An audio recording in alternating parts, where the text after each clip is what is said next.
What do you make of everything this season, spending time at the headquarters? Where do you see the team at and just the atmosphere and the mentality? Like, what do you make of everything?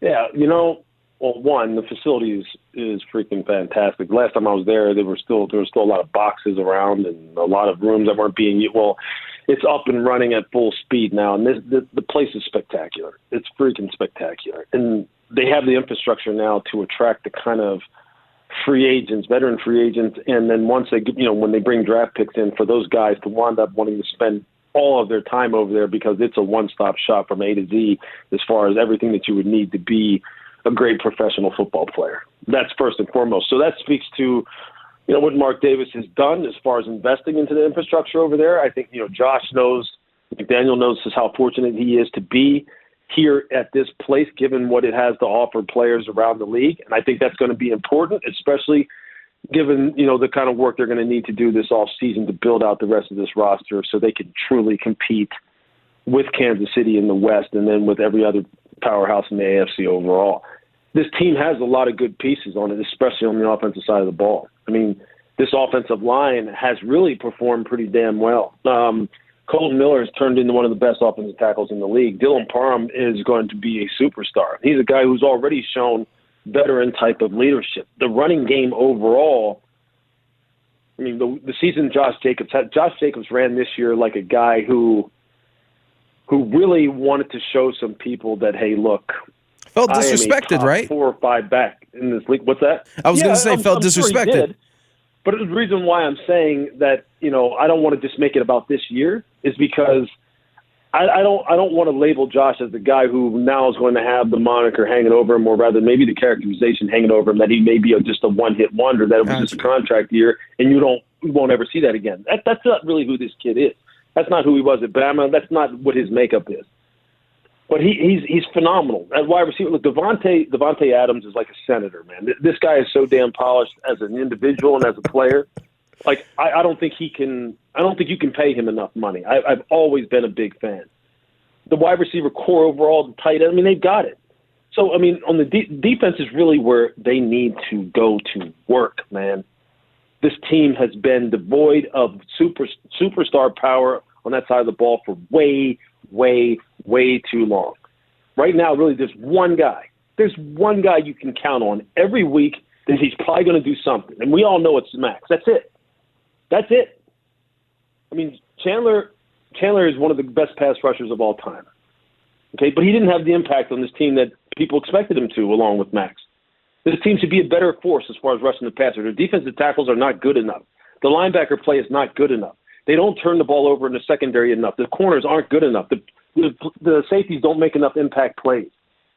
They have got to get that side of the ball going, and they got to get it going this offseason. So Dave Ziegler, along with Josh, has to they got to invest heavy in that side of the ball. They got to hit on some bargain-level free agents. We'll see what happens at the quarterback position as far as, where Derek ultimately ends up and what they wind up getting for him in the trade scenario. I'm sure they're going to want to maximize his value as far as recouping some draft assets for what they gave up to get Devontae. There's a lot of work to be done, but they've got some real good players. I expect this team to play well tomorrow, especially on the offensive side. I'm a Jarrett Stidham fan. I always have been since he came out of Auburn. And this being now his 4th season in this system, he shredded San Francisco last week. He shredded them. He's a guy who right now has a ton of confidence. And a guy like Devontae has a ton of confidence in him. I think you'll see a great performance on that side of the ball. I don't know what to expect from the defensive side other than from Max. And I hate saying that.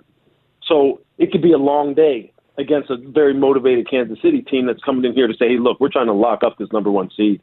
And we're pretty healthy. They may be missing a few guys here and there, but they're pretty healthy right now, and they're ready to roll. So, look, whereas this year we know that Vegas isn't going to be playing after tomorrow night, their season really, their off season really starts as soon as the final seconds tick off the clock, because they got work to do, and they're not that far away. So you bring that up, and obviously there's been Tom Brady rumors for this team for years on end. Do you, and obviously Mark Davis cares a lot, whether it's the Raiders, whether it's the Aces, because he's invested in both. You just got back from the headquarters and you know that he's trying to win and he wants to win. And if you're saying that this team is close, do you go all in trying to get him to come to the Raiders? And honestly, on the flip end too, when you think of Tom Brady's perspective, if you want to leave Tampa, would you really come to Las Vegas instead of going to somewhere like San Francisco? Yeah, I mean, that's a great question, but it takes two to tango, right? I mean, Tom has, rumor has had it that he wanted to play for San Francisco before, but they were good with what they have. So it doesn't really matter what he wants.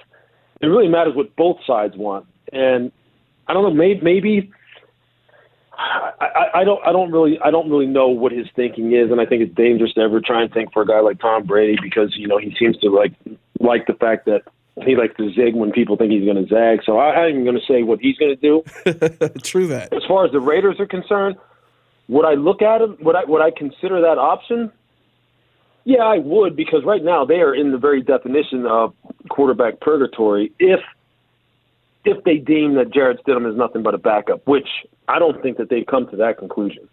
And other people may have come to that conclusion, which I don't even know how you can, because nobody's seen him play. Nobody really knows about him other than what he did against San Fran last week. You can throw out all the crap that happened in New England. That doesn't matter.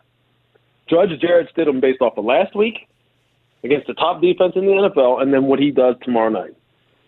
They have to make a decision about what the future looks like for him and whether or not they can ride with him in 2023 and beyond, build out around him, continue to build out around him on offense and just fortify this defense, which has nothing to do with Tom Brady. Or do they feel like we won't be able to really compete in the West with Jarrett? We need a guy like Tom, and we also need to build out the defense. And Tom, I mean, listen, Tom's not a 5-year solution, man. He's like year to year at this point. So if you go after him, you must be thinking that we're going to be able to get the pieces on defense to compete to slow down a guy like Patrick, because if you can't slow him down, I don't care what you do with the rest of your roster. Offensively, it ain't going to matter because you're still going to lose games to him. So I think there's a lot of moving parts here. If you're going to go after a veteran quarterback, you just better make sure you fix the defense. Otherwise, it's not going to matter. And see, this is why I say, and they don't have the draft assets to draft a young guy, to get into position to get one of the top flight quarterbacks coming out this year. That's why I say, until they know about Jarrett Stidham, they are in the very definition, they are the poster boys of quarterback purgatory.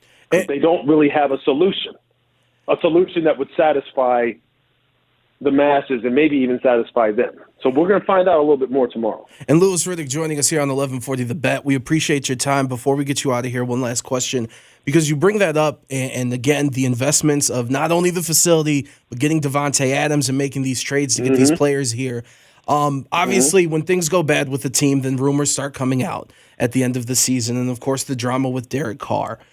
Do you believe there's any truth to the rumor that McDaniels and maybe Mark Davis, they kind of halfway through the season were like, you know what, after 9 years, we're kind of done with this situation with Derek Carr? Because now that you bring it up, they invested so much, it would kind of be foolish when there's no real backup plan because you don't have the financial space to get something different. So do you have any do you believe in any part of that rumor and kind of why all these offensive pieces that Derek Carr had and it resulted in the worst season of his career? Yeah, I think, look, Derek has, there's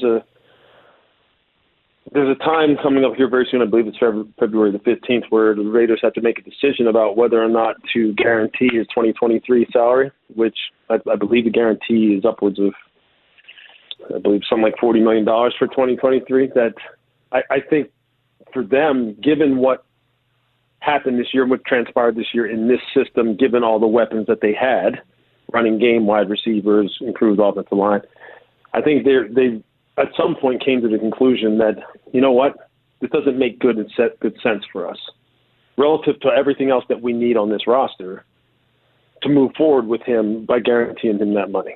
And that's me looking at it from the outside in, reading the tea leaves and saying, maybe for Josh, he's thinking, if this is the best he has to offer in this system relative to what maybe I think, a guy like Jarrett Stidham can give me, then it would just make perfect business sense to move on from this, not risk any more injury, for him in these last couple of games, and just kind of sit him down. We'll figure out what happens with him in the offseason, and we need to get a look at Jarrett Stidham and figure out what we have. I think all those, that kind of line of thinking definitely was in play here as the season panned out, and in particular over the past 5 weeks, where I believe he's thrown like 9 interceptions, not taking care of the football, not able to close out games, although, of course, you can blame a lot of that on the defense too, but it just wasn't up to par. It just wasn't up to par relative to what was coming down the road as far as financial investment in him. So, yeah, I think this has been a long time coming.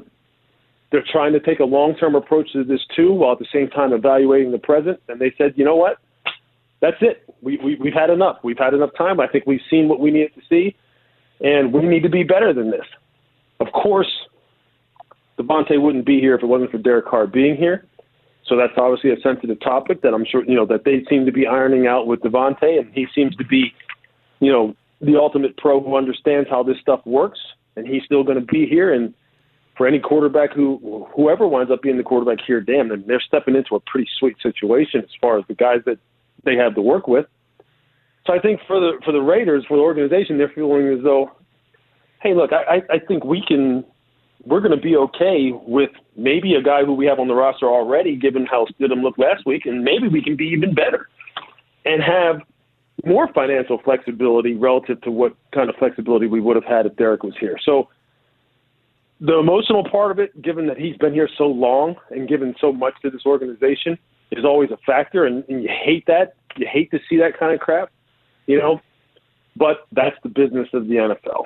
And I totally get it. I think the people in that locker room over there get it. And I think the fans, many of the Raiders fans have probably been, based on the kind of interaction I've had with them on social media, they're probably sitting there thinking, well, what the hell took so long, given how there's been so much, venom directed towards Derek over the years anyway. Oh, Louis, it has been a messy divorce on these airwaves. I promise you that. Yeah, I know.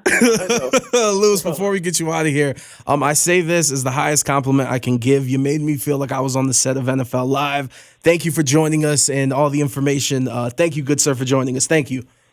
Absolutely.